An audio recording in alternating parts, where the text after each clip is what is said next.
Está terminando o prazo para as alegações finais no processo de golpe de Estado em que Bolsonaro está sendo julgado. Isso significa que, finalizando essa fase, o STF iniciará as discussões finais que julgarão o primeiro núcleo de criminosos dentro desse processo. Ou seja, o STF logo dará uma decisão final, dizendo se condena ou se absolve Jair Bolsonaro. Não tenham dúvidas, ele será condenado. Porque, como advogada, eu nunca vi um juiz absolver réus em processos que tenham a quantidade de provas que esse processo possui, e com a força e robustez que elas têm. No entanto, está correndo na imprensa a informação de que o ministro Luiz Fux teria o intuito de pedir vista do processo. E isso quer dizer que, se fizer isso, ele poderá ficar parado por 3 meses antes da decisão final. A ideia da turma do STF que julga os réus desse núcleo criminoso previa terminar o julgamento ainda em setembro deste ano. Mas se Fux pedir vista, isso pode acontecer só em dezembro. E o que o Luiz Fux faria em 3 meses? Pois bem, quando os juízes de um tribunal pedem vista, eles fazem isso para estudar melhor o processo, analisar com mais atenção as provas que lá estão, desenvolver os argumentos que ele vai utilizar para condenar ou para absolver as pessoas que estão sendo julgadas. Mas, sinceramente, se o ministro Luiz Fux decidir fazer isso, será péssimo para o judiciário brasileiro. Não porque o ministro não tenha esse direito, é óbvio que ele tem. Mas já faz um tempo que ele não parece estar satisfeito com os rumos do processo. E tem demonstrado estar a favor até da absolvição de Bolsonaro. Isso é algo que machucaria seriamente a justiça brasileira, porque desrespeitaria as leis vigentes, desacreditaria o STF e nos colocaria como um país fraco, que não é capaz de punir pessoas poderosas, exatamente como aconteceu nos Estados Unidos com Donald Trump. As provas estão evidentes, os depoimentos, a delação de Mauro Cid, até confissões tivemos.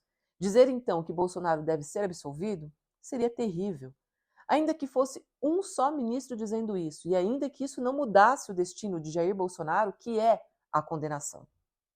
Fux foi o único ministro que, além do relator do processo, Alexandre de Moraes, participou das audiências em que foram ouvidos os réus.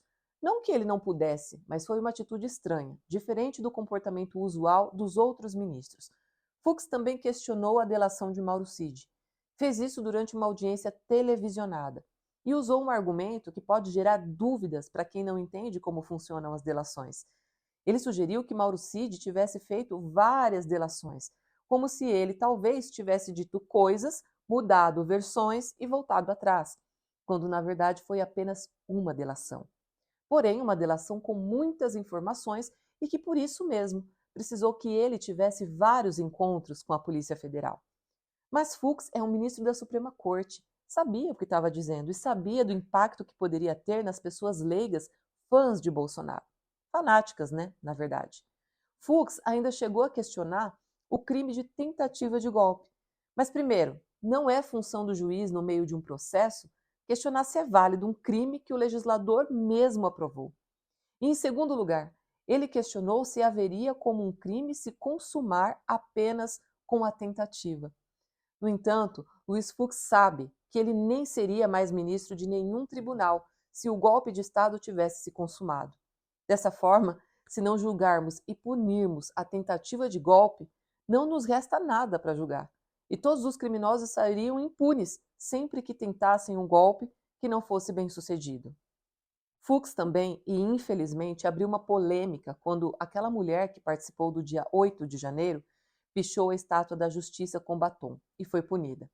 Diante de tudo o que aconteceu, não tem argumento mais populista do que dizer que ela, assim como outros naquele momento, eram simples e pobres almas que só fizeram isto ou aquilo. Todos faziam parte de um grande grupo, formado e direcionado a uma única coisa: praticar um golpe, impedir Lula de governar, retirá-lo do poder e tomar o cargo da presidência para Bolsonaro. Nenhum deles foi até a Praça dos Três Poderes para pichar uma estátua, para quebrar janelas ou para sentar na cadeira do ministro Alexandre de Moraes.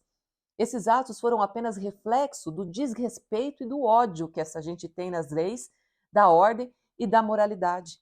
Cada um com sua atitude, pichar, rasgar, quebrar, depredar, queria que todos juntos, através de cada um destes atos, conseguissem tomar o poder que tinha sido consagrado nas urnas e entregá-lo a um grande criminoso, golpista e um ser humano deplorável que é Jair Bolsonaro. Por isso, Luiz Fux, se realmente pedir vista dos autos do processo, não estará apenas fazendo valer o seu direito como ministro do STF, estará também, infelizmente, desmoralizando a justiça nessa atual situação. E será muito pior que faça isso agora, no momento em que o poder que ele representa, o judiciário brasileiro, está sob o ataque ininterrupto dos Estados Unidos. Por isso, tenho certeza que, assim como eu, muitos advogados e juristas esperam que Luiz Fux não peça vista. Se não for pelas provas abundantes que tem no processo, que seja ao menos pelo instinto de sobrevivência do valioso e honrado cargo que ele ocupa como ministro do STF. O Brasil precisa agora, mais do que em nenhum outro momento da história, de gente com verdadeira coragem.